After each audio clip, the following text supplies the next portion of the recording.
solar system called the Goldilocks zone, where it's not too hot that all the water evaporates away, but it's also not too cold where it freezes instead. And unless you're an astronaut, the big spherical rock will be your home for life. But what if that home suddenly changed? What if in a split second the Earth doubled in size?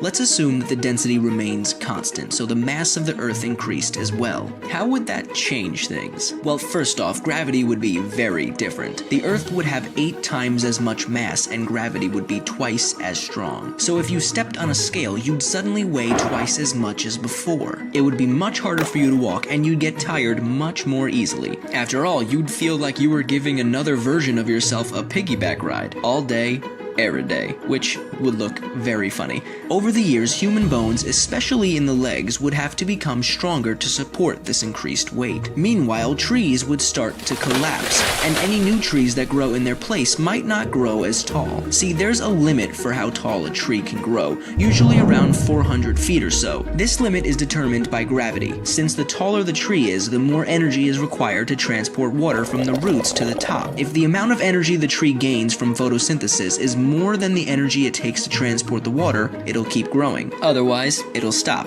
So, if the Earth suddenly got twice as big, trees like the California redwood may not be as impressive. Luckily, even though the gravitational pull of the Earth will be stronger, it still won't be enough to break the moon apart. See, in order for that to happen, the moon would have to be within the Earth's Roche limit. This is the minimum distance the moon can approach the Earth without being torn apart by tidal forces. This happens because the near side of the moon is pulled in harder than the far side. When the moon gets close enough to the Earth, the gravity holding it together is overcome by this cosmic tug. Inside that limit, Earth's gravity will tear the moon apart, giving us a ring like those around Saturn.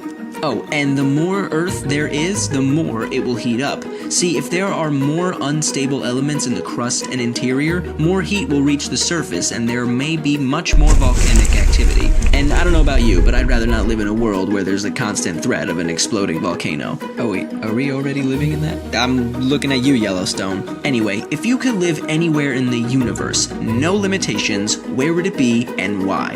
If I could, I'd totally live in Jupiter's Great Red Spot. It'd be pretty dangerous, but I'm an animation. I can totally handle it. Make sure you come back every Monday for a brand new video. As always, I'm Blocko. This has been Life Noggin. Don't forget to keep on thinking.